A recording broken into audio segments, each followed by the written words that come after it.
He broke the smaller rock gods and elevated the black stone so that the people might turn to it.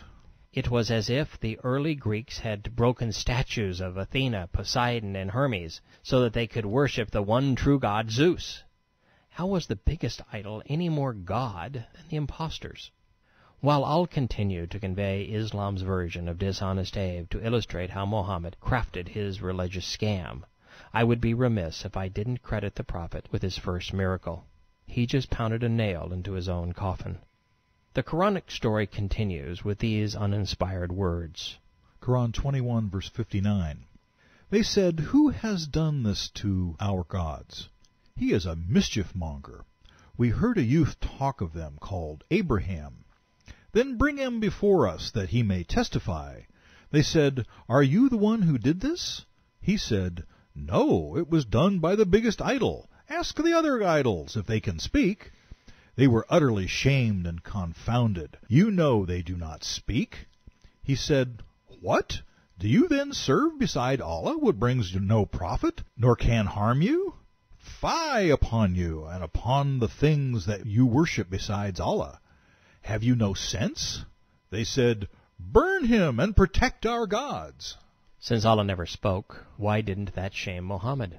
And why wouldn't the supposed patriarch of the monotheistic Islam tell his people that a pagan god smashed lesser idols? Would that not make the idol real? Moreover, the Mohammedized Abraham called a god false because it cannot harm you. The implication is that Allah is real because he's fixated on sadistic torments. That's not good.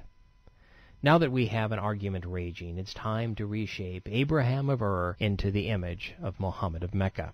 For this we will bounce between the 37th and 21st surahs. Quran 37, verse 97. They said, "Build him a furnace and fling him into the blazing red-hot fire." Then they sought a plot against him, but we made them the ones most humiliated. And he said, "Surely I fly to my Lord. He will guide me." When the townsfolk of Mecca developed their plot and tried to burn Muhammad's bridges, he flew off to Allah in his dreams. He jumped on Al-Barak, an imaginary winged steed, half ass and half donkey, like its rider, and cruised to heaven by way of Jerusalem.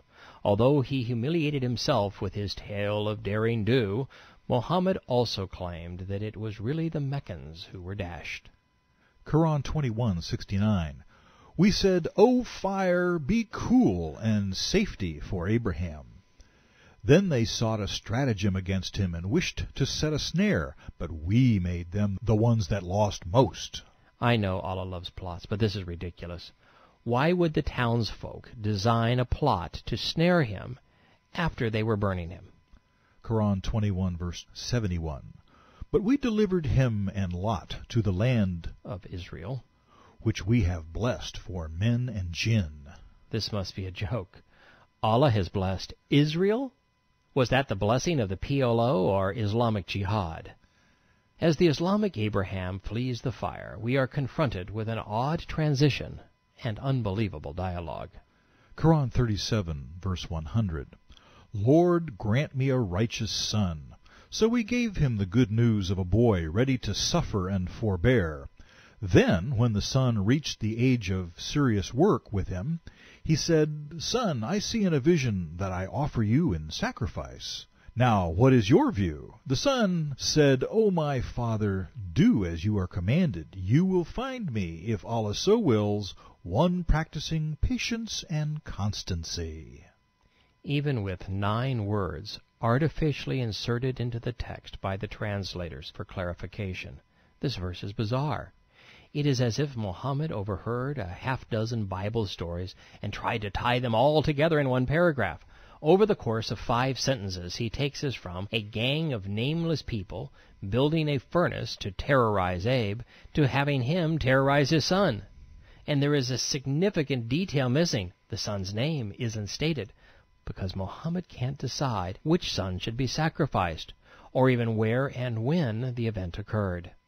Quran 37, 103. When they had surrendered to Allah, and he had flung him on his face, we called out, "Abraham, you have fulfilled the vision. Lo, that was a clear test, and we ransomed him with a momentous sacrifice, with a tremendous victim. Allah, the counterfeit God, continues to falsify history. Quran 37:110. Thus do we reward the doers of good, for he was one of our believing slaves. And we gave him the good news of the birth of Isaac, a prophet among the good ones. We blessed him and Isaac, but of their progeny are some that do right, and some that obviously do wrong. As a reward for Abraham's faithfulness, Allah predicts the birth of the son he almost sacrificed. Brilliant. Somewhere, sometime, someone may have done a worse job of plagiarizing, but it's hard to imagine. The omissions, the lack of place, time, and purpose degrade one of the Bible's great events. Muhammad, Allah, was trying to rip off, utilize, the story of Abraham and Isaac. The original provides such a refreshing change from this dribble. It's worth a quick review. First, Yahweh sets the scene and unfolds the story chronologically.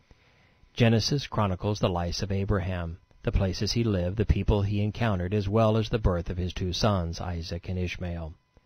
Yahweh had told Abraham to send Ishmael out of the promised land, and the boy fell out of Abraham's life and Yahweh's plans, fading into biblical oblivion. As we approach the 22nd chapter, God tells us that Abraham was living in Beersheba. He had just returned from visiting the Philistines in Gaza. With that context, he speaks to him about Isaac, the patriarch's miracle child from his wife Sarah, the beneficiary of the covenant. Now it came about after these things that Yahweh tested Abraham and called to him, "Abraham." "Here I am," Yahweh said. "Take your son, your only son whom you love, Isaac, and go to the land of Moriah, and offer him there as a sacrifice on one of the mountains of which I will tell you." The temple in Jerusalem was built on Mount Moriah by Solomon to commemorate Abraham's faith. Yeshua would be sacrificed there to save mankind. To this day, it remains the most coveted place on earth, and it's a 3-day walk, 40 miles north by northwest from Beersheba.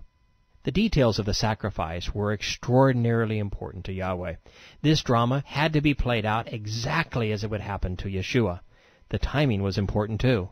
The call came 2,000 years after the fall of Adam, and 2,000 years before the Messiah endured the same fate. Remember, Yahweh gave us a pattern, 6 days of creation followed by a day of rest.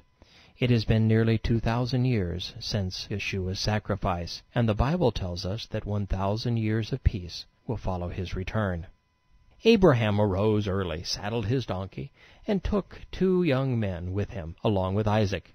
He split wood for the sacrifice, and went to the place Yahweh had told him to go. On the 3rd day, Abraham raised his eyes and saw it from a distance. Abraham said to his young men, "Stay here with the donkey. The lad and I will go yonder. We will worship and return to you." Abraham took the wood for the offering and laid it upon his son. He took the fire and the knife. Fire is a metaphor for judgment, and the knife is the implement of atonement. Walking together, Isaac said, "Father?" He answered, "Here I am, my son." "I see the fire and the wood, but where is the lamb for the offering?" Yahweh will provide for himself the lamb for the offering. Abraham answers in God's name, "I am," or Yahweh, every time he's called. When they came to the place of which Yahweh had told them, Abraham arranged the altar, bound his son Isaac, and laid him on the wood. Abraham stretched out his hand and took the knife to sacrifice his son. But Yahweh called to him from heaven and said, "Abraham, here I am. Do not stretch out your hand against the boy, and do nothing to him, for I know that you love me, since you have not withheld your son, your only son, from me." Then Abraham raised his eyes and looked, and saw a ram caught in the thicket by its horns. He took the ram and offered him in place of his son. "Because you have done this thing, and have not withheld your son, I will greatly bless you, and I will multiply your descendants as the stars of the heavens. And through your descendants all nations of the earth shall be blessed." So Abraham returned to his men, And they arose and went together to Beersheba.